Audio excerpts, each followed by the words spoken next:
Comenzamos hoy la cuarta sesión y esta cuarta sesión es la interpretación de la Biblia según sus principios literarios. Entonces, ¿en qué nos basamos? ¿En qué se basa la Iglesia? ¿Y cuál es la seguridad que tiene de que puede interpretar correctamente las Sagradas Escrituras? Leemos en San Juan que nos dice: cuando venga Él, el Espíritu Santo, ¿verdad? El Espíritu de la verdad, os guiará hasta la verdad completa, pues no hablará por su cuenta, sino que hablará lo que oiga y os explicará lo que ha de venir. Entonces, el Espíritu Santo, ¿verdad? Prometido por Jesús, que vino en Pentecostés, ha seguido ayudando a la Iglesia para poder interpretar la palabra de Dios correctamente.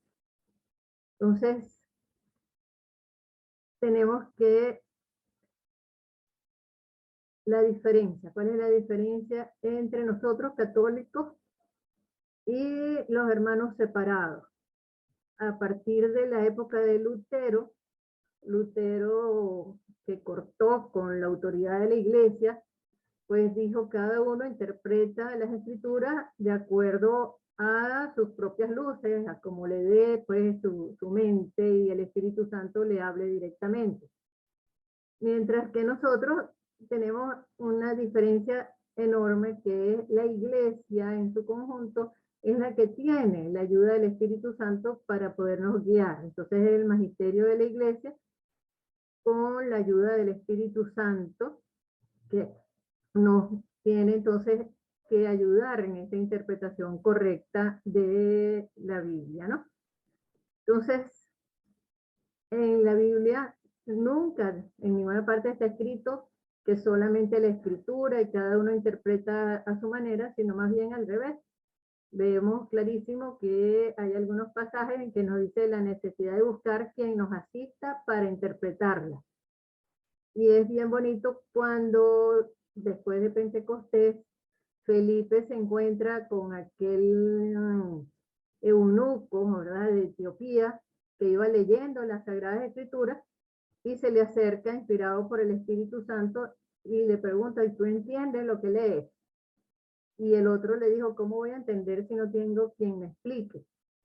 Y entonces Felipe se sentó junto con él en la carreta y leyeron juntos el pasaje del profeta Isaías, y Felipe le pudo explicar a este etíope de qué se trataba esta escritura. Y de ahí el etíope tomó la decisión y preguntó: ¿qué hay de inconveniente para que yo me bautice? Y Felipe lo pudo bautizar. Entonces vemos cómo desde el principio la Iglesia va entonces explicando esta escritura, ¿no? Entonces, los principios literarios, ¿no?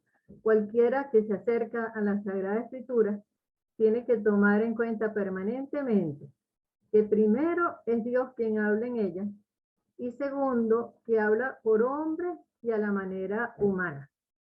Entonces, hoy vamos a ver esa manera humana, ¿no? Hoy lo que vamos a analizar es cuál es esa manera humana que podemos descubrir en la Biblia, ¿no?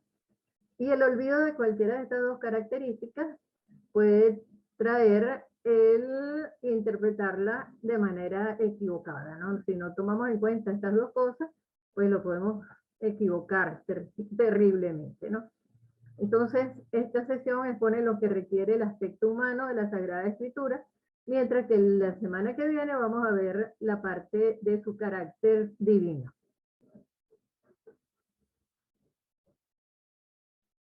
Dos términos que se utilizan mucho para hablar de la interpretación de la escritura en cuanto a literatura son la exégesis y la hermenéutica. Entonces, la palabra exégesis, que significa extraer el significado de un texto dado, es una palabra griega y significa eso, ¿no? Vamos a sacar qué significa esto que está escrito. Y presupone un intento de ver el texto objetivamente. Entonces puede ser cualquier texto, pero en este momento estamos viendo las palabras de la Biblia en su sentido literal. Y la hermenéutica, que es la ciencia, que señala las reglas que el exegeta debe tener en cuenta para interpretar rectamente un libro. Entonces son la serie de reglas que hay para esta interpretación correcta. Y trata de descifrar el significado no tan evidente que tiene este texto u obra, ¿no? Entonces, hay algo un poquito más allá, bueno, lo podemos ir captando con estas reglas de la ciencia de la hermenéutica. Bueno, esto es nada más que un poquito de teoría, ¿verdad? Hay otras palabras también que están por acá, pero yo creo que esas no nos hacen tanta falta de conocer, ¿no? Entonces, ¿por qué hay que interpretar la Biblia? Bueno, todo escrito necesita interpretación. Las siguientes razones en el caso de la Biblia. La Biblia propone el misterio de Dios con instrumentos humanos, como es la palabra, con modos de expresión que en su momento fueron los utilizados, pero que para ahora nosotros son arcaicos y obsoletos, y conocimientos de la época que también son superados ya para este momento, insuficiencias de lenguaje, etc. Entonces, hay que saber por qué se escribía de esta manera, qué era lo que querían decirnos ellos con estas palabras. Siendo una obra escrita poco a poco a lo largo de un milenio, refleja el progreso moral y teológico de un pueblo de ética imperfecta, cuya revelación definitiva y suprema llegará con Jesucristo. Entonces, cuando viene Jesús, dice, habéis oído que se dijo, pero yo les digo. Entonces, él dice, aquello era imperfecto, era un camino, era una escala, era una escalera, pero no fue suficiente, no era la perfección. Entonces, él viene ya a traernos esa revelación definitiva y suprema, y por eso el Antiguo Testamento no hay que tomarlo como norma absoluta. No se debe decir, bueno, si lo dice el Antiguo Testamento, eso es, no.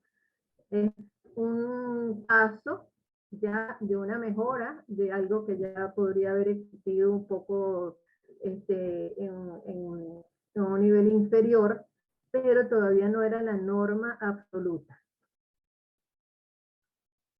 Tercero, aunque el mensaje de la Biblia tiene valor duradero, sus textos han sido elaborados en función de circunstancias pasadas y en un lenguaje ajustado a las diversas épocas. Esto supone un esfuerzo interpretativo capaz de discernir a través del condicionamiento histórico los puntos esenciales del mensaje. Entonces hay que saber pues, un poquito las circunstancias históricas. Cuarto, los autores sagrados usaron los modelos retóricos de su tiempo para expresarse. Reconocer esto no afecta el contenido esencial del mensaje bíblico. Después se dan contradicciones por la participación humana en la explicación de lo divino y porque los diversos autores ensamblan a veces tradiciones diferentes. Es decir, ¿se acuerdan que teníamos la tradición oral? Pues hay veces que se habla como hasta de 4 tipos de tradiciones, ¿no? Entonces esas tradiciones que llegan al conocimiento de estos autores humanos y ellos ensamblan un poquito, tratan de armar también eso a su manera humana, siempre con la inspiración del Espíritu Santo, ¿no? Y la misma Sagrada Escritura reconoce la necesidad de una interpretación. Entonces vemos, sobre todo con la carta de San Pedro, que dice que toda profecía debe ser interpretada con el mismo espíritu con que fue escrito. Entonces, no podemos interpretarla a nuestra manera. Entonces, sí, hay que interpretar la Biblia y no la podemos tomar al pie de la letra. Sería un error. ¿Qué dice la Iglesia en el Concilio Vaticano II? La Constitución Dei Verbum Dice, Dios habla en la escritura por medio de hombre y en lenguaje humano. Por tanto, el intérprete de la escritura, para conocer lo que Dios quiso comunicarnos, debe estudiar con atención lo que los autores querían decir y lo que Dios quería dar a conocer con dichas palabras. Para descubrir la intención del autor, hay que tener en cuenta, entre otras cosas, los géneros literarios, pues la verdad se presenta y enuncia de modo diverso en obras de índole histórico, en libros proféticos, poéticos o en otros géneros literarios. La escritura se ha de leer con el mismo espíritu con que fue escrita. Por tanto, para descubrir el verdadero sentido del texto sagrado hay que tener muy en cuenta el contenido y la unidad de toda la escritura, la tradición viva de toda la iglesia, la analogía de la fe. Entonces, es una unión, no es algo separado de todo lo demás, sino que esa revelación de Dios, ¿se acuerdan que venía a través de dos fuentes, la tradición y la escritura? Y el magisterio de la iglesia, esa tradición ha seguido viva a través de la iglesia, ¿verdad? Y tenemos ya entonces este conocimiento de la fe que nos da la seguridad de qué y cómo nos habla Dios. Bienvenida, Ana.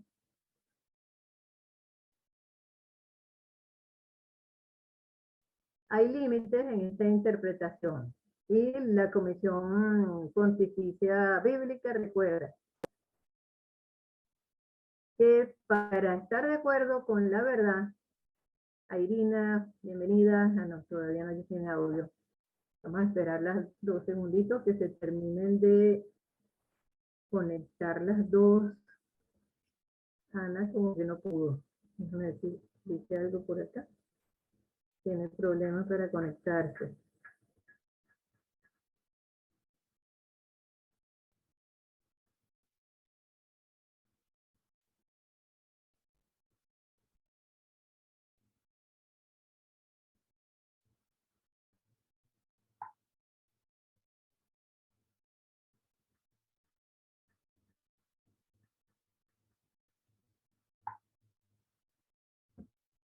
No. Entonces, límites de esta interpretación, ¿no? Para estar de acuerdo con la verdad salvífica expresada en la Biblia, la interpretación debe respetar ciertos límites y abstenerse de posibles desviaciones. Ningún método científico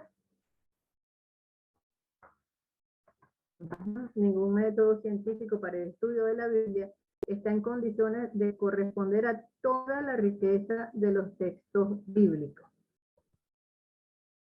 Aunque los métodos científicos para el estudio de la Biblia se han precisado y pueden contener elementos positivos, la prudencia de la Iglesia ha rechazado aquellos ligados a opciones contrarias a la fe cristiana.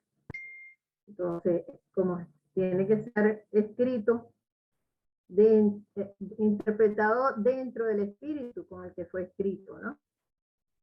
Se deben eliminar las interpretaciones tendenciosas, es decir, aquellas que en lugar de ser dóciles al texto, no hacen sino utilizarlo con fines estrechos, como por ejemplo, pues hacen a veces los testigos de Jehová, ¿no? Utilizan ciertos pasajes para ellos, pues, poner de relieve algo que ellos quieren, pues, dar como una verdad absoluta.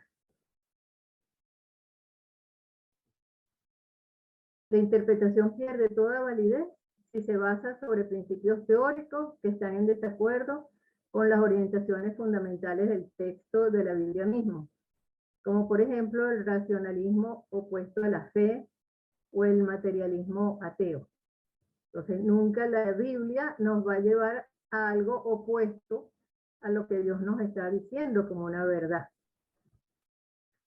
Es necesario también proscribir toda interpretación contraria a la justicia y a la caridad evangélica, como por ejemplo los que quisieran apoyar sobre textos bíblicos la segregación racial o el antisemitismo o el sexismo. Entonces, eso ya es una interpretación totalmente contraria a la justicia y a la caridad evangélica. Si la interpretación parte de una correcta lectura del texto y se efectúa en la corriente de la tradición viva bajo la guía del magisterio eclesial, las desviaciones serán evitadas. Entonces, recordar que interpretación no significa manipulación, pues no se trata de proyectar sobre los textos bíblicos opiniones o ideologías nuevas, sino de buscar sinceramente la luz que contienen para iluminar el tiempo presente, pues aunque hayan pasado siglos desde su composición, conservan su papel de guía que no se puede manipular.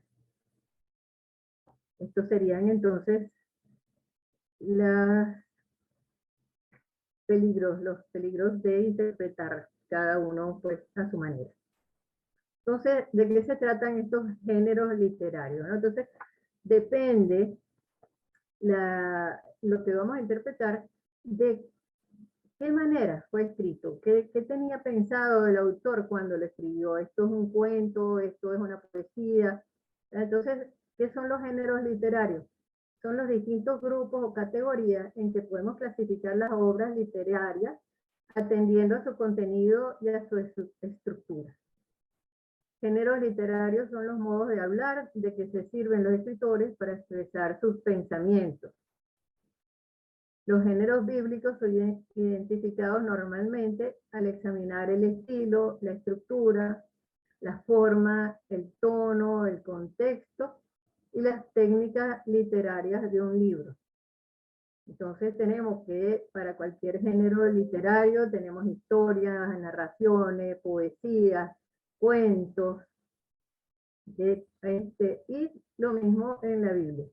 Tenemos libros históricos, libros proféticos, libros de poemas, líricos, libros de leyes. Entonces no se escribe un libro de leyes en poesía, jamás. Entonces cada uno tiene su género literario diferenciado. Aquí tendríamos algunos de estos géneros literarios, ¿no? Tendríamos el género literario de historia, el de leyes, el de profecía, el de lírica, la sabiduría, el epistolar o de cartas y el apocalíptico. Entonces, estos son algunos de estos géneros literarios. Falta aquí, que está dentro de historia o narración, que es el género literario del Evangelio, que es totalmente diferente y que lo tiene pues únicamente la Biblia. Ajá, está logrando entrar Ana. Muy bien, entonces estos géneros literarios, ¿verdad? Ahora los vamos a ver un poquito con más detalle.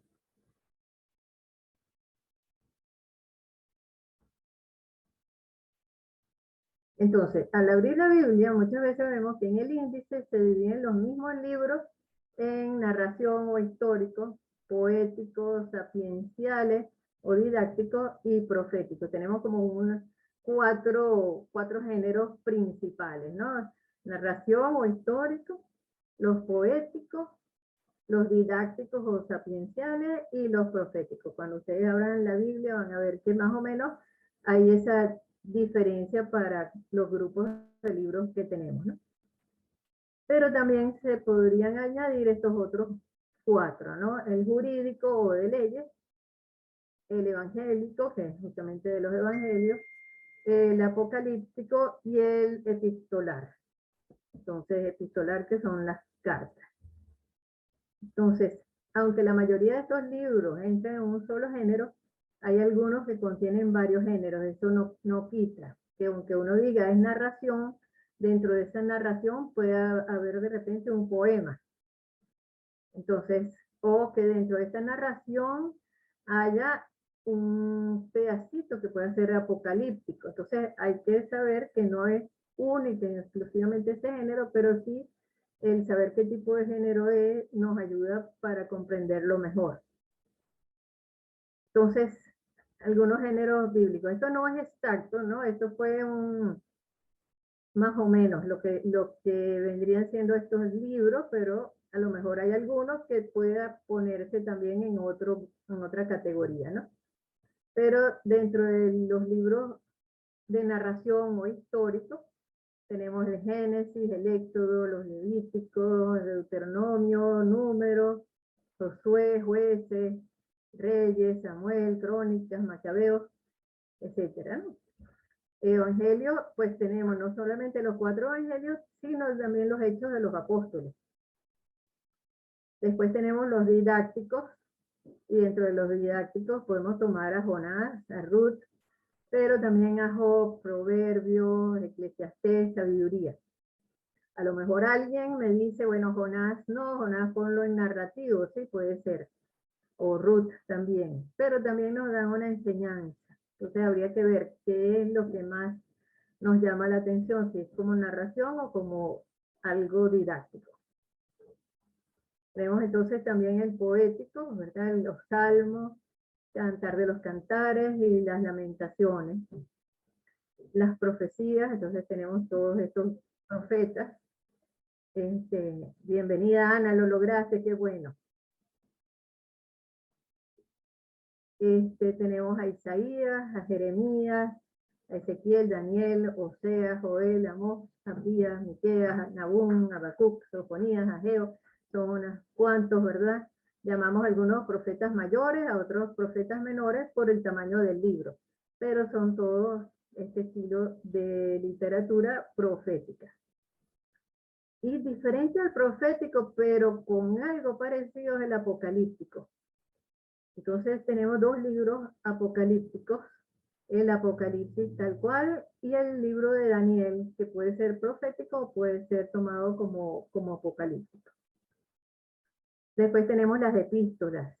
Dentro de los 27 libros del Nuevo Testamento, más o menos 21 son cartas, ¿verdad? Son epístolas, entonces tenemos cartas de San Pablo a todas estas personas, comunidades, etcétera, y cartas de algunos de los apóstoles como Judas, como Pedro, Juan, Santiago, que escribieron para pues mandar ese mensaje a un sitio específico, pero es para todos nosotros. Y por último, jurídico, Levítico, Deuteronomio y Números son un libro bastante pesado porque se trata mucho de esas leyes, ¿no? Bueno, no sé si tengan preguntas hasta ahorita, si vamos bien. Ok. Dentro también de estos géneros literarios, hay lo que se llaman los recursos literarios, ¿no? Entonces, los recursos literarios son como ayuda dentro de una narración, dentro de una historia, dentro de una poesía, ¿verdad? Tenemos, por ejemplo, símbolos. Y esos símbolos que son para representar un concepto, como por ejemplo el laurel representa la victoria, y por ejemplo también podemos decir la paloma, pues representa la paz. Entonces son símbolos dentro de una narración.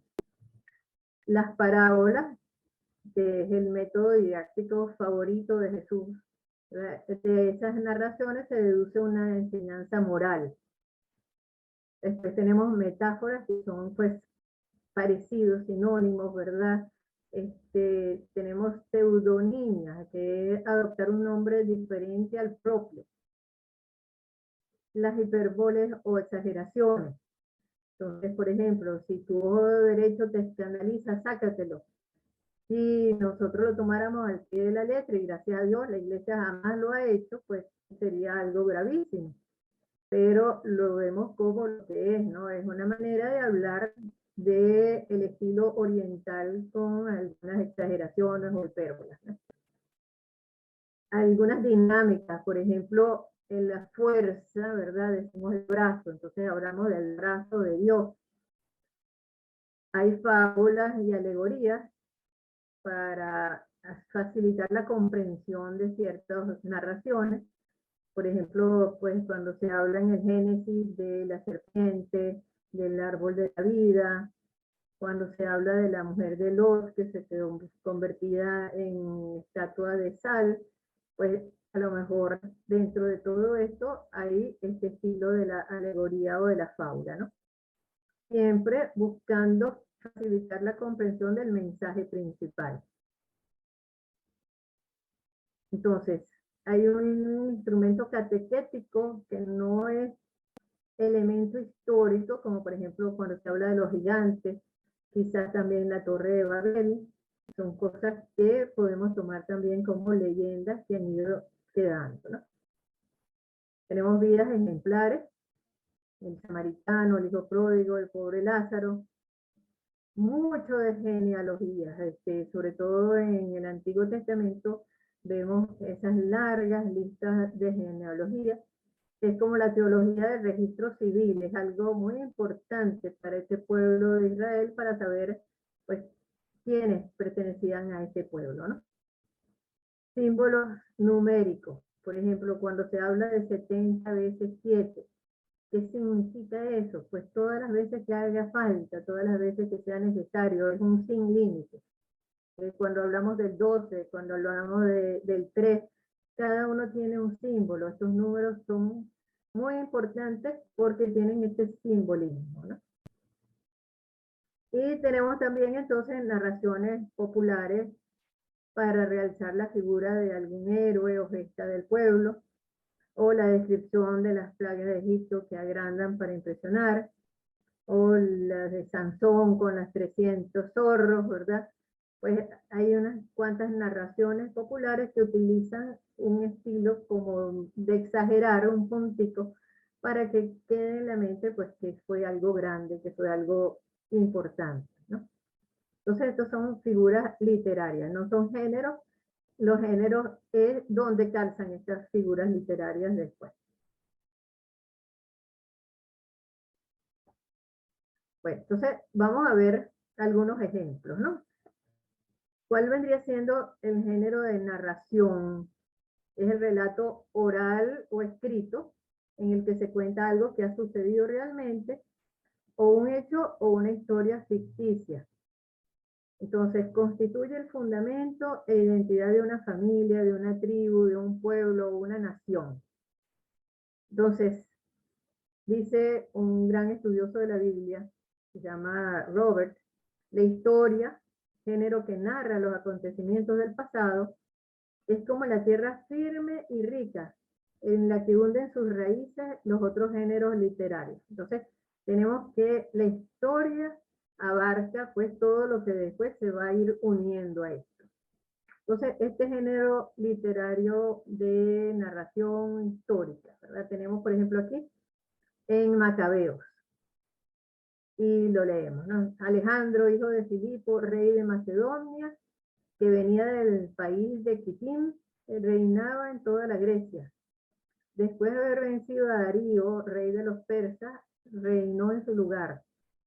Sostuvo numerosas batallas, se apoderó de ciudades fortificadas, dio muerte a los reyes de esas regiones. Llegó hasta los confines del mundo, amontonando riquezas de muchos países. La tierra tuvo que callarse ante él, y su orgullo no tuvo límites. Reunió a un ejército muy numeroso, dominó a provincias, pueblos y reyes y los hizo sus súbditos. Ok, entonces una pregunta. ¿Esto sucedió o no sucedió? Buenas tardes a todas. Buenas tardes, Ana. Qué bueno que te pudiste conectar. Sí, gracias a Dios. Estaba un poquito incómoda la conexión, pero lo logré hacer. Sí, eso debe Bueno, ser la escuela. gracias. Refiriéndonos a este texto, específicamente de Alejandro Magno, bueno, como lo conocemos en la historia, todo lo que él hizo se magnificó demasiado, aunque Ajá. no deja de tener sus méritos, porque sí logra entrar al imperio persa, logra fundar ciudades, logra hacer alianzas, sobre todo entre sus hombres, los macedonios, y las mujeres persas. Él utilizó esto como una estrategia de unión para los dos pueblos históricos que siempre habían tenido guerras. Y bueno, él le pide a sus hombres que tomen por esposas a mujeres persas, como pensando en el gran imperio de verdad que iba a recorrer. Eso sí sucedió de verdad. Pero hay otros, como muy bien tú lo estás diciendo, Maribel, que lo engrandecen de una manera que uno piensa cuando está estudiando su biografía y sus hazañas. Bueno, esto es imposible que alguien de carne y hueso, normalito como todos, porque él era un hombre como otro cualquiera, con muchas destrezas, muy bien educado, hijo de rey y todo, pero sin ningún poder divino, como nos podemos dar cuenta que si lo tuvieron los profetas, y no digamos nada del Mesías, ¿no? Ok, perfecto. Entonces, sí, hay mucha exageración en ese Ajá. género literario con respecto a Alejandro. Ok, entonces tenemos un estilo histórico, pero una historia, ¿verdad? Con criterios bastante distintos a los nuestros modernos. Ellos no les importaba exagerar. Entonces, no es la misma manera de escribir nosotros la historia en que estamos limitados por una verdad que queremos que sea exacta en cuanto a cuántos muertos, cuántos caballos, cuántos, pero ellos no les importaba, esos criterios no eran los movían a ellos. Ahora, lo importante de este género histórico es que pone como las fechas, ¿verdad? Que esta historia existió verdaderamente. No estamos hablando de algo inventado. Inventado puede ser, como dices tú, pues a lo mejor demasiado triunfo, demasiado maravilla para no solo hombre, puede ser, pero la persona existió y eso es importante para poder también basarnos en esos momentos históricos para saber en qué momento fue escrito esto. Entonces, da el toque también, bájalo a la tierra, pues vamos a poner, ¿no? Ajá, vamos a otro a ver. Poesía, vamos a ver este del Cantar de los Cantares. La voz de mi amado. Miren cómo viene saltando por los montes, brincando por los cerros, mi amado, como una gacela o un cabrito. Ahora se detiene detrás de nuestra cerca y se pone a mirar por las ventanas, a espiar por las rejas. Mi amado empieza a hablar y me dice, acaba de pasar el invierno y las lluvias ya han cesado y se han ido. Han aparecido las flores en la tierra, ha llegado el tiempo de las canciones, se oye el arrullo de la tórtola en nuestra tierra. Ok, entonces esto es totalmente distinto a lo que acabamos de leer histórico. Esto es una poesía. Si lo tomamos histórico, de viene saltando esta persona por los montes como una gacela, no es la manera como lo escribió el autor. Él está haciendo, pues, es una alegoría, una cosa de símbolos, ¿verdad? Para hablar de esta emoción del amor, del encuentro de dos personas. ¿Okay? Y es un poema de principio a fin. Entonces, en él vemos que un matrimonio se dice hermosas frases mutuamente, y este matrimonio podemos después, cuando veamos la interpretación ya espiritual de estos textos, pues ver cómo hace referencia al matrimonio entre Dios y su iglesia, pero ya eso será después. Por de pronto lo que vemos es la belleza del amor. ¿Sí? Entonces, es nada más eso lo que nos está mostrando en este momento, literalmente hablando, ¿no?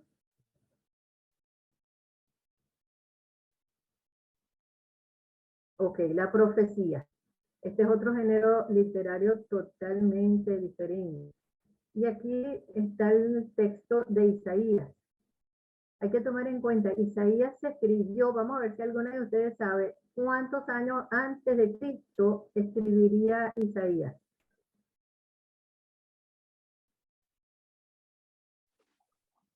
Bueno, he escuchado que 700 y 800 años antes. Perdón, ya va, que no te oí. He escuchado unos 700 y 800 años antes de Cristo. Exactamente, ¿no? Cerca de 700 años antes de Cristo. Y fíjense cómo él tiene esta visión, ¿no? Despreciado por los hombres imaginados, hombres de dolores y familiarizado con el sufrimiento, semejante a aquellos a los que se les vuelve la cara, no contaba para nada y no hemos hecho caso de él. Sin embargo, eran nuestras dolencias las que él llevaba, eran nuestros dolores los que le pasaban. Nosotros lo creíamos azotado por Dios, castigado y humillado, y eran nuestras faltas por las que era destruido, por nuestros pecados, por los que era aplastado. Él soportó el castigo que nos trae la paz, y por sus llagas hemos sido sanados.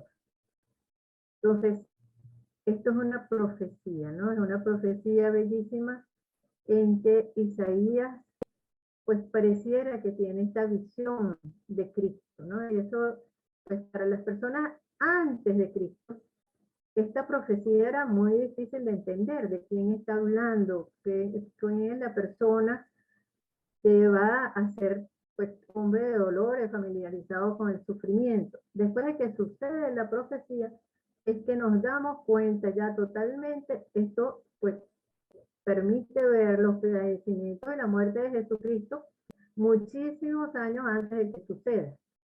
Y por eso al suceder, ¿se acuerdan hoy justamente del pasaje de los discípulos de Maús, que les dice Jesús a estos discípulos qué duros son para entender lo que se había escrito acerca de mí y del sufrimiento que yo tenía que pasar, ¿no? Entonces, es eso, ya lo tenían pues, dicho en profecía, pero no habían querido captarlo, entenderlo, ¿no?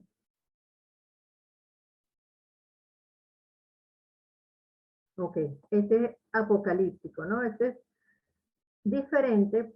Vamos a ver por qué es diferente el apocalíptico al profético. Apareció en el cielo una señal grandiosa, una mujer vestida del sol, con la luna bajo sus pies y una corona de 12 estrellas sobre su cabeza. Está embarazada y grita de dolor porque le ha llegado la hora de dar a luz. Apareció también otra señal, un enorme dragón rojo con 7 cabezas y 10 cuernos, y en las cabezas 7 coronas. Con su cola barre la tercera parte de las estrellas del cielo, precipitándolas sobre la tierra. El dragón se detuvo delante de la mujer que iba a dar a luz para devorar a su hijo en cuanto naciera. Muy bien. ¿Qué diferencia le vemos aquí a el género profético? Vamos a ver. Bueno, esto pareciera que se refiere más hacia lo que es de los tiempos, de la verdad, ha pasado todavía, ¿no? Ok, ajá. Está bien, ¿verdad? Podría ser Obviamente eso. tiene muchos símbolos, ¿no? O sea, la mujer, al principio pensaría que es la Virgen, pero que la tiene una corona de 2 estrellas, pero entonces que está embarazada y está de dolor. Bueno, a la hora de la luz, sabemos que la Virgen así de dolor a la hora de la luz. Entonces, ahora que significa el dragón rojo, las 7 cabezas, ¿no? Bueno, yo creo que es así como todo lo que he escuchado de que eso representa de alguna forma del anticristo, digamos, las personas que se van generando personas en este contradictorio. Ok.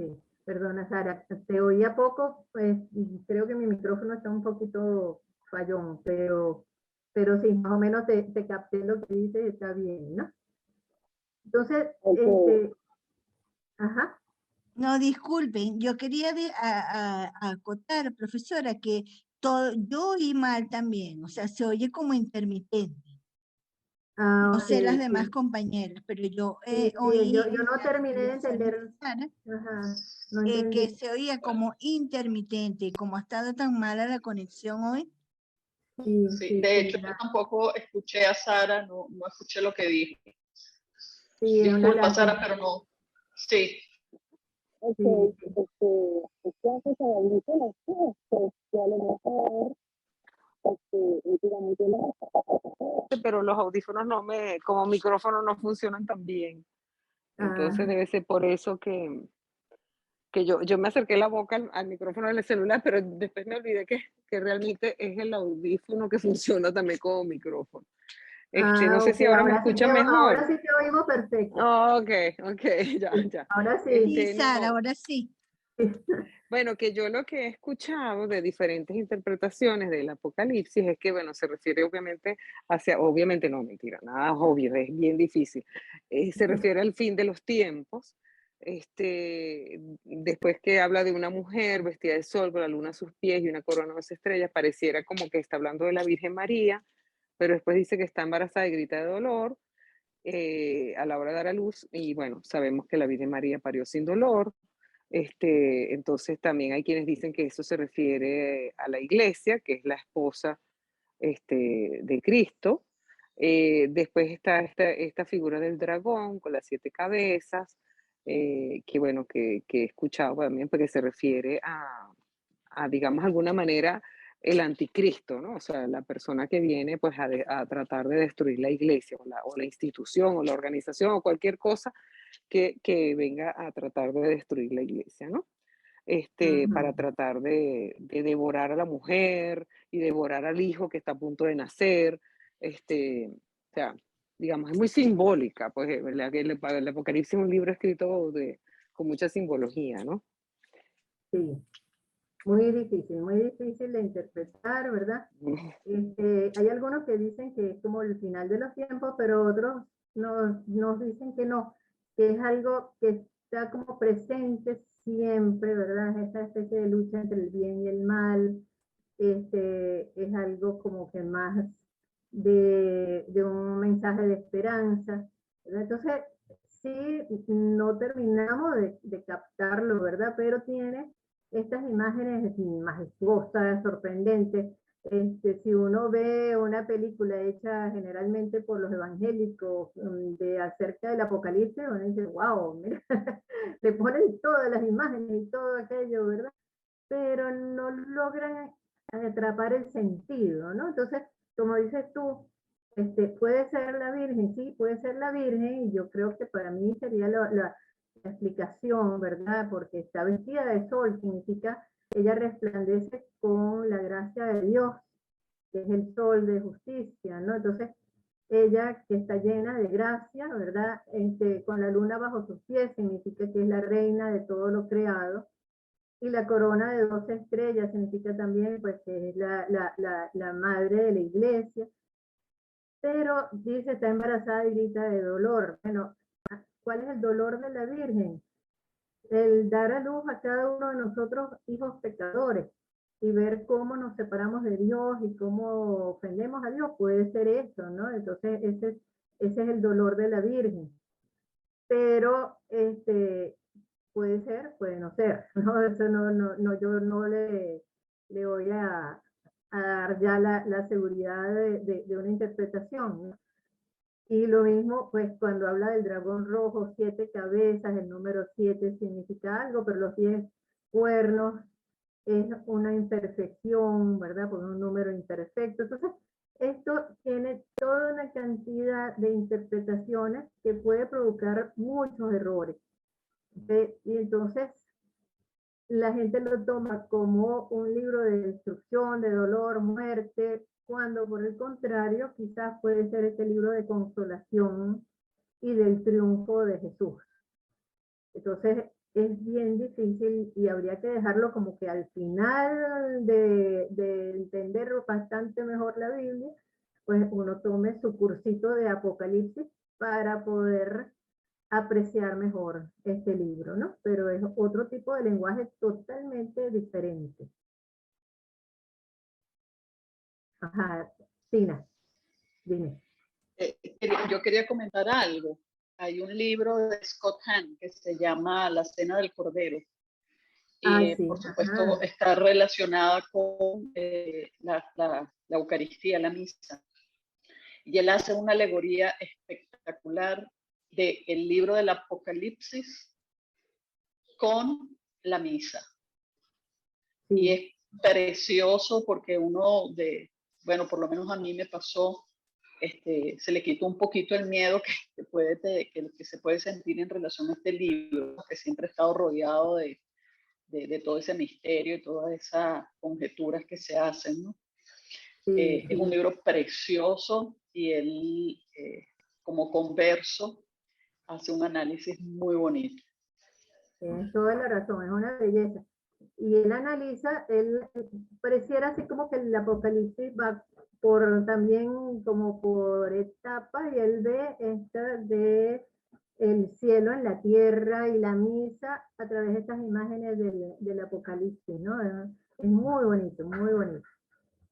Y él justamente como converso, como dices tú, también dice, bueno, la manera de explicarla de su iglesia cristiana a la cual él pertenecía nunca lo había convencido, hasta llegar a la iglesia católica y darse cuenta otra vez ya de esta ayuda del magisterio de la iglesia para poder comprender mejor. Muy bien, gracias Tina. Bueno, ahora vamos a ver el epistolar, ¿no? Entonces, la carta a Filemón, por ejemplo, ¿no? Aquí comienza: Pablo, prisionero de Cristo Jesús, y el hermano Timoteo, te saludamos a ti, Filemón, nuestro querido amigo y colaborador, y a la iglesia que se reúne en tu casa, así como también a la hermana Apia y a nuestro compañero de lucha, Arquipo. Llegue a ustedes la gracia y la paz que proceden de Dios nuestro Padre y del Señor Jesucristo. No dejo de dar gracias a Dios siempre que me acuerdo de ti en mis oraciones, porque hoy hablar del amor y de la fe que manifiestas hacia el Señor Jesús y en favor de todos los santos. Que tu participación en nuestra fe común te lleve al perfecto conocimiento de todo el bien que ustedes poseen por la unión con Cristo. Por mi parte, yo he experimentado una gran alegría y me he sentido reconfortado por tu amor, viendo cómo tú, querido hermano, aliviabas las necesidades de los santos. Por eso, aunque tengo absoluta libertad en Cristo para ordenarte lo que debes hacer, prefiero suplicarte en nombre del amor, yo, Pablo, ya anciano y ahora prisionero a causa de Cristo Jesús, te suplico en favor de mi hijo Onésimo, al que engendré en la prisión. Antes él no te prestó ninguna utilidad, pero ahora te será muy útil como lo es para mí. Te lo envío como si fuera yo mismo. Esto es otro estilo totalmente diferente a todo lo que hemos visto hasta ahora. Esto es algo personal, esto es algo así como que uno dijera, pero esto era directamente para Filemón. ¿Qué hacemos nosotros leyendo esto tan personal? ¿Y por qué es tan importante que ha quedado como palabra de Dios, ¿no? Entonces, vamos a ver qué opinan ustedes, qué dirían ustedes.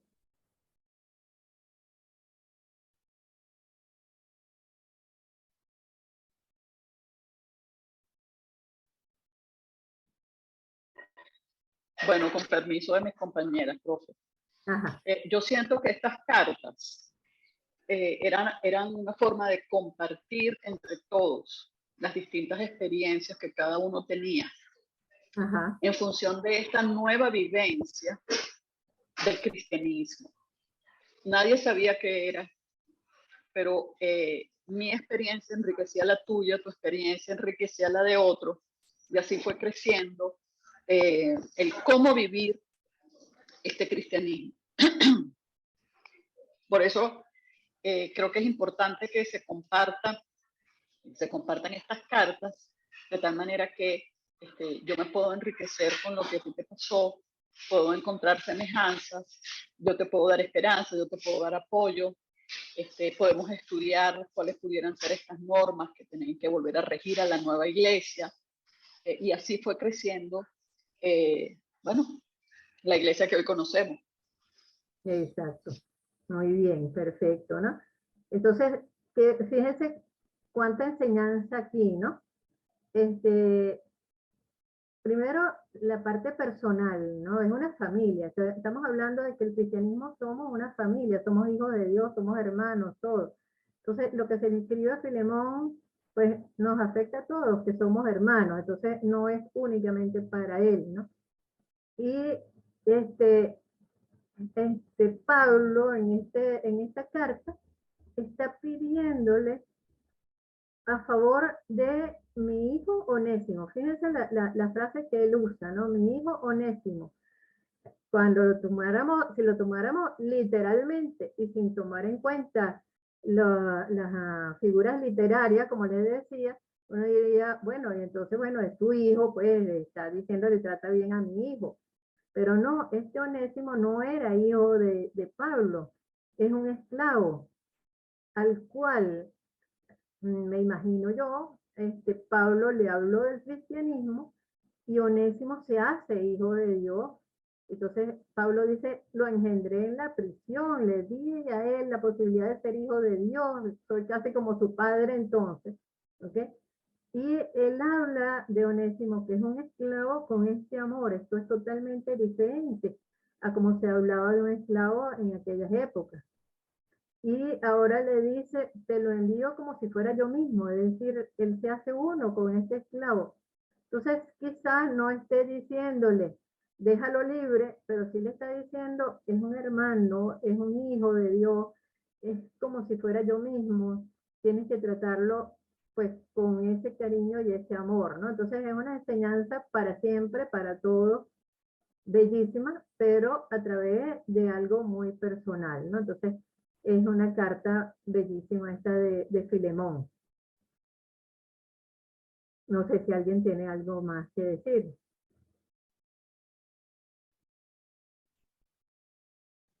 Y también acotar un poco que todas esas cartas escritas por Pablo en algún momento fueron respuestas a situaciones históricas, porque se estaban dando situaciones y la forma en que se comunicaban era por esas cartas. Entonces todas las cartas tienen una riqueza que no solo van a determinar una situación, sino van a dar respuestas también a algunas inquietudes que se daban en las comunidades que se estaban creando en esos momentos. Exacto, muy bien. Ajá. Entonces eran respuestas a inquietudes, a problemáticas que se iban encontrando en esta iglesia naciente, pero que también podemos encontrar nosotros, a pesar de que hayan pasado ya tantísimos años, ¿no? Sí, evidentemente.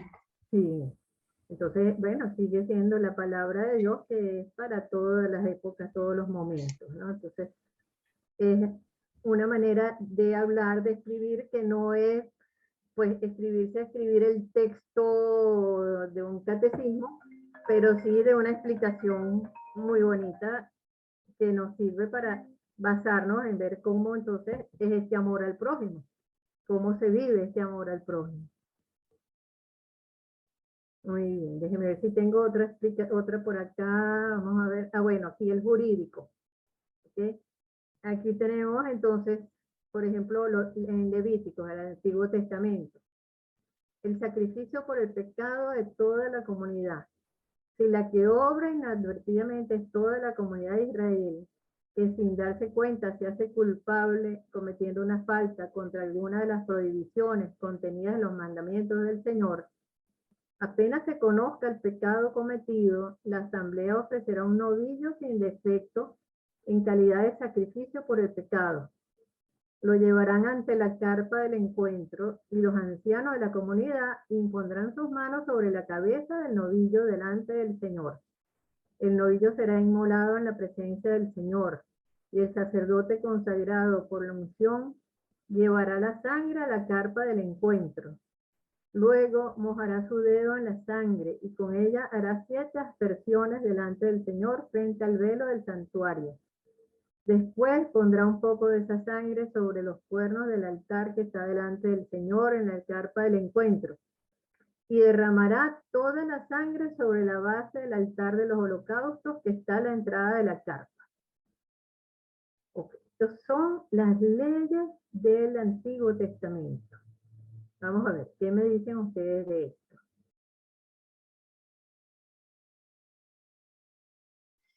Más bien yo tengo una pregunta que me surge al leer esto. Esto Ajá. se podría comparar con una de las plagas que llegó a Egipto y en un momento murieron todos los primogénitos de los egipcios que estaban oponiéndose. Bueno, realmente era el faraón quien se oponía, ¿no? Porque ya máxima ley era todo. El dios, todos los dioses estaban radicados en la imagen del faraón. Y Moisés y sus seguidores le pidieron a los hebreos que mataran un cordero y en las puertas de su casa pintaran con la sangre del cordero era como una X, no era cruz ni nada, sino como una señal de Ajá. que allí en esa casa no debía entrar esa plaga de la muerte del primogénito porque seguía la ley de Moisés. O sea, que eran judíos los que estaban en esas casas. ¿Podría interpretarse así? Bueno, hay la misma figura de la sangre, ¿verdad? De la sangre De y la del cordero. sangre que libera, porque Ujú. allá, en aquella época, liberó de la plaga, de la muerte de los primogénitos, ¿verdad? En este caso, ¿verdad? ¿De qué está liberando esta sangre? Está liberando de un pecado cometido por toda la comunidad. Entonces dice, toda la comunidad de Israel, si obra inadvertidamente y sin darse cuenta se hace culpable cometiendo una falta contra alguna de las prohibiciones contenidas en los mandamientos del Señor, apenas se conozca el pecado, la asamblea ofrecerá un novillo sin defecto en calidad de sacrificio por el pecado. Y se usa esa sangre para hacer estas 7 aspersiones delante del Señor, ¿no? Entonces, era la manera que ellos tenían. Ajá, Tina, cuenta. Disculpa, Maribel, es que Ajá.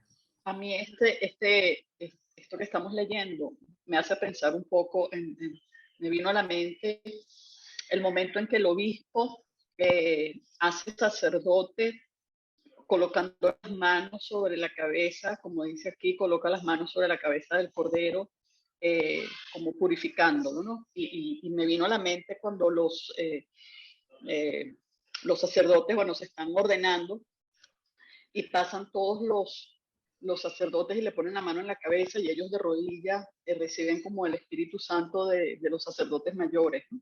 Me vino Ajá. eso, pero aparte, pensando un poco en el tema de la sangre, vuelvo a lo que escribía un poco Scott Hahn en relación a que está un poco, de alguna manera, relatando lo que es la misa, Okay. ¿no? Cuando habla de la sangre que se derrama, que llega al altar, y bueno, y es que todas estas leyes que se incorporaron en el Antiguo Testamento eran para la purificación, que es lo que nosotros ahorita de otra manera le pasó a Jesús y ahora lo replicamos en la misa.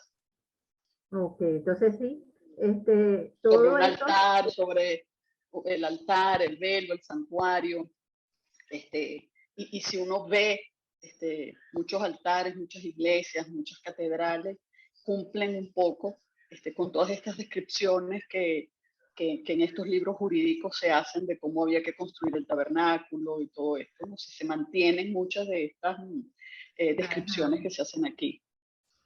sí, hay, ¿verdad? Una prefiguración, lo que se llama prefigurar, ¿verdad? Pero esto queda ya, pues, como si dijéramos, obsoleto. Estas leyes, ¿verdad? Quedan obsoletas. ¿Por qué? Porque viene la novedad total de Cristo. Entonces ya no se mata un novillo, ya no se mata un cordero, ya no se toma ningún animalito y la sangre del animalito es la que va a purificar, ¿verdad? Pero estas eran las leyes del momento.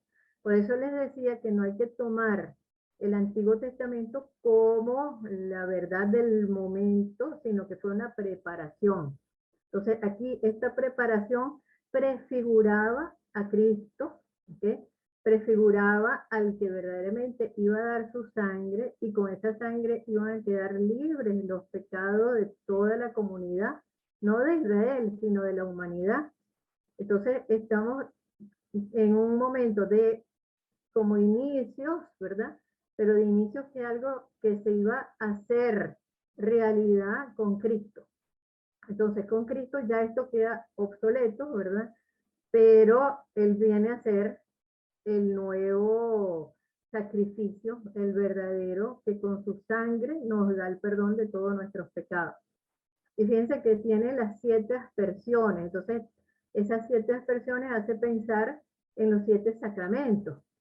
Entonces son 7 maneras para que esta sangre de Cristo nos llegue a nosotros y nos produzcan el bien que Él quiere darnos. Entonces, estas leyes eran importantes en su momento, era la manera de mantener el orden en esa comunidad, quedan superadas con Cristo, ¿okay? Pero era como la raíz sobre la cual después iban a entenderse las acciones de Cristo, y como dices tú también, las acciones de la iglesia. ¿Qué hace la iglesia? Pues está haciendo un sacrificio por el pecado de la humanidad, está ofreciendo otra vez a Cristo, ¿verdad? Entonces es bonito ver las leyes también un poquito cómo quedaron atrás algunas, pero para ser purificadas y llevadas a su perfección en Jesús.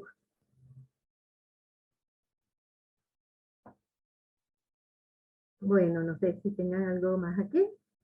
Entonces, el jurídico es el género de los códigos o listas de leyes. Estas leyes, entonces, bueno, algunas muy duras, porque todavía no había tampoco el amor al prójimo que nos viene a enseñar a Jesús, ¿verdad?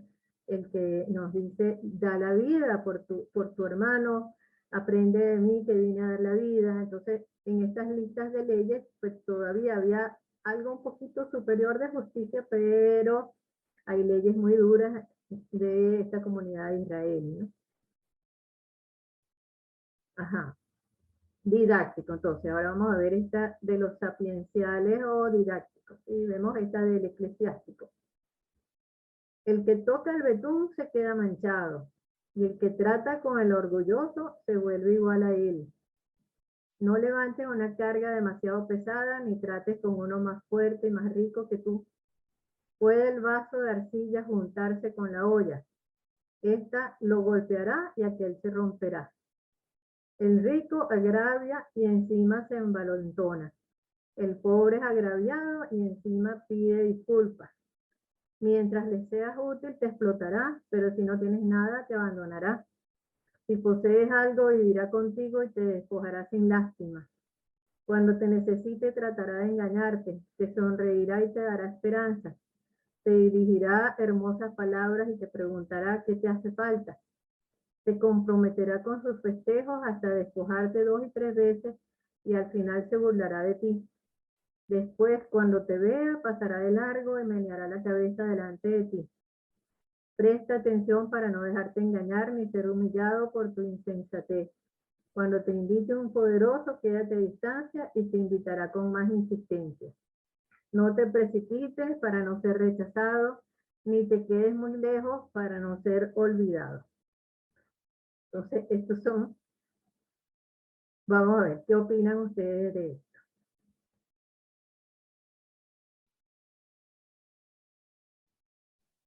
Bueno, estos podrían ser como una relación o consejos con todo lo que nosotros enfrentamos en nuestra vida cotidiana. Y bueno, hace falta poner un poquito de atención y tener ciertos conocimientos que gracias a Dios los estamos adquiriendo para poder reflexionar, ¿no? Como bien lo dice al final. Reflexiona sobre las situaciones de la vida humana, fijándote mucho en las experiencias diarias. Muchos de nosotros, yo por lo menos puedo decir que me veo reflejada en algunas de estas situaciones. Ok, ajá. Exacto. Entonces, es como conocimiento un poquito, ¿verdad? No, la Biblia no solamente nos habla y nos revela a Dios, también nos revela al propio ser humano, de lo que a veces somos capaces de hacer o no hacer, ¿no? Ajá, Sara. No, que me parece interesante lo que dice del rico, porque bueno, con razón Jesús dijo después que era más fácil que un camello pasara por el ojo de una aguja que un rico entrara al reino de los cielos, ¿no? Sí. Y bueno, si es un rico de esa manera, pues obviamente no tiene cabida en el reino de los cielos, ¿no?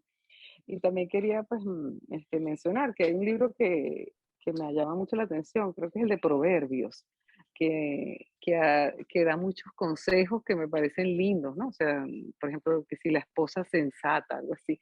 Entonces, Ajá, es un libro que obviamente es muy antiguo, pero uno lo lee y sigue siendo pues muy vigente, ¿no? O sea, de lo que es una buena esposa, después igualito habla del esposo, este, sigue siendo, de verdad, no será muy moderno, pero sigue siendo muy vigente, ¿no?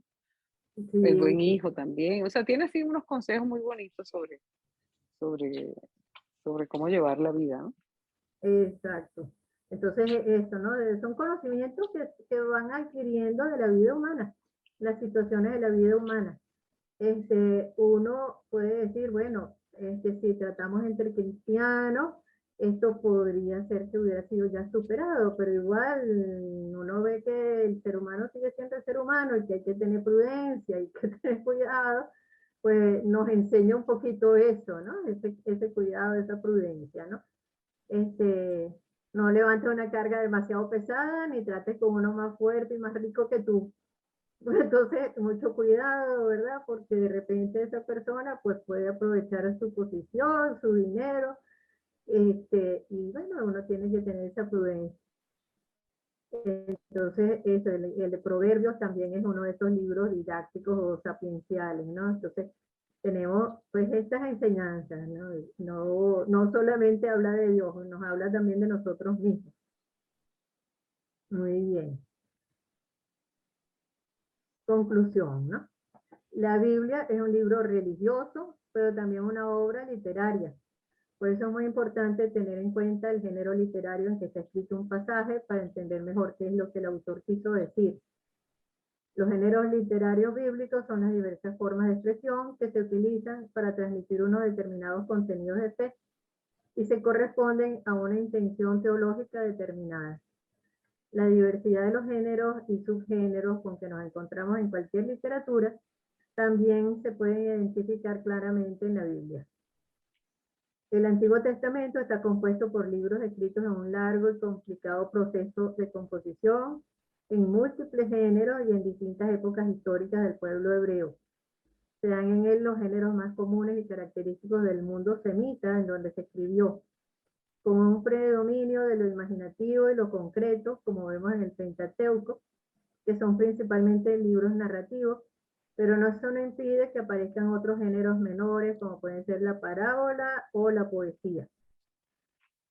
Por supuesto, no los tenemos todos a la vista y completamente deslindados unos de otros, sino que los vamos a encontrar mezclados en un mismo libro.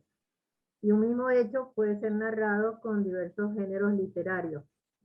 Por ejemplo, esto sucede con el oráculo profético del segundo libro de Samuel, que está en el origen de la esperanza mesiánica de Israel y tiene un paralelo poético en los Salmos, en el Salmo 89. Entonces, con todo, la caracterización de un libro como principalmente de un determinado género puede ser de gran utilidad, ¿no? Entonces, bueno, saber que si estamos leyendo poesía, no es lo mismo que leer leyes, que esas leyes tampoco es lo mismo el momento en que se escribieron que cuando ya llega Jesús. Y bueno, género apocalíptico, género profético, cada uno tiene su manera de captar lo que dice. Entonces se hace interesante ver y pues hay que tener mucho cuidado de no tomar literariamente, así fundamentalista. Si lo dice aquí, esto es, sino ya va, cómo lo dice más allá en la totalidad de estas sagradas escrituras. Y hay que tener mucho cuidado porque sí tenemos muchísimos hermanos separados que lo toman de esa manera. Saber que ellos interpretan de otra manera. Y, por ejemplo, mucha gente que la agarran de sorpresa cuando salen con el libro de Éxodo y le dicen el día del Señor es el sábado. ¿Qué hacen ustedes adorando a Dios el domingo? Están entonces totalmente contrarios a la ley de Dios, pero no toman en cuenta al mismo tiempo esto que leímos de agarrar el novillo, mátalo, echa la sangre. No, si dejamos de hacer unas cosas, también dejamos de hacer otras, porque con Jesucristo vino entonces ya la perfección. Ajá, Sara. No, dejé el micrófono prendido, pero no te Ah, perdón, ok. Es que Ok, bueno. Entonces, bueno, se terminó aquí. No sé si tengan preguntas de algo que haya quedado un poco claro. a mí siempre me ha llamado la atención bueno, a uno le cuesta mucho leer el Antiguo Testamento, ¿no? Realmente, ¿no? Por lo menos a mí. Y siento que hay cosas que se dicen en el Antiguo Testamento que cuestan en leerlas, cuestan entenderlas, y inclusive hay cosas que sucedieron, no me acuerdo en qué libro, por ejemplo, donde se dice que se exterminó toda la población y queda una sola familia, 2 hijas y un papá, y entonces emborrachan al papá para que engendrar hijos, o sea, unas cosas que, bueno, uno le cuesta, ¿no? Mucho con nuestra cultura actual, pues, entenderlas, ¿no? Sí, Entonces, yo me siento como más cómoda leyendo el Antiguo Testamento lo que la misa dice, o sea, no yendo mucho más allá, ok. porque de verdad que, de verdad que a veces siento que es muy fácil equivocarse e interpretar de forma incorrecta, ¿no? Sí, claro. Lo que pasa es que es eso. Este, mm, el ser humano que estaba escribiendo, lo estaba viendo una manera de vivir que también él escribe y describe. Y esa manera de vivir no era en muchos casos la correcta. Entonces, no son todos los que salen en la Biblia, en el Antiguo Testamento, santos, ni con mucho. Casi que todos tuvieron sus fallas momentáneas y fueron perdonados por Dios. Pero, por ejemplo, esa que tú cuentas, eso sucedió con Noé y fue pues Ujú, algo que no debía haber sucedido y que estuvo mal. O no sé ujú, si fue Noé, pero con Noé sucedió algo parecido, pues se emborrachó, ujú, perdón, fue el que se emborrachó, ¿verdad? Y sus hijos se burlaron de él y hubo uno solo que lo tapó. Que tú cuentas es otro momento, sí, otra cosa. Pero sí, son cosas sí, que nos narra cómo es el ser humano. Y ese ser humano que Dios va a perfeccionar si él acepta la gracia de Dios. Pero no nos dice que ese ser humano se esté portando bien en ese momento. sí. Ese ser humano cuando escribe y dice, y se acabó con todo y arrasamos y fue el anatema, también está hablando de una manera muy humana en que está poniéndole sentimientos humanos a Dios. Entonces vemos cómo Jesús dice, no, hay que perdonar al enemigo, hay que rezar por ellos. Es decir, ya viene la perfección que no tenía este Antiguo Testamento todavía. Sí, sí, el Antiguo Testamento realmente describe, o sea, los grandes reyes como David o Salomón, como también grandes pecadores, Sí, pero grandísimos. Y de alguna forma, pues Dios se los perdonó, tuvo compasión de ellos, y de su linaje nació Jesús, y bueno, y había como un gran orgullo en eso, ¿no? De que Jesús provenía del linaje del de rey David. David. Sí, sí, pero entonces vemos que el rey David, lo bueno que tuvo el rey David fue el arrepentimiento total que tuvo. Entonces Sí, la vemos cómo conversión. Dios Ujú. toma en cuenta esa conversión, ese arrepentimiento, ¿no? Y entonces Dios es fiel y perdona. Es decir, nos está enseñando también cómo es Dios desde el principio, no es este Dios totalmente justo y que, ok, tú me fallaste y te quito la vida, no, sino que le da chance, le da el perdón, pero sí vemos Sí, que hubo que perdonar mucho y que sigue sí, sí, teniendo que sí, perdonar mucho. Sí, sí, sí. Y en eso, pues, o sea, Jesús fue como quien lo hizo entender mejor exacto. de Esa es lo que era el la culmen de la misericordia de Dios. revelación, sí, sí. Pero es bonito ir viendo las raíces. Eso es lo bonito del Antiguo Testamento, es ir viendo las raíces y cómo Dios fue preparando ese pueblo, cómo lo fue llevando poco a poco hasta que hubo ese resto de Israel, como lo llaman, ¿verdad? Que era humilde, que estaba esperando el Salvador, que lo reconoció, mientras que hubo otro gran grupo de Israel que no lo reconoció, no lo aceptó.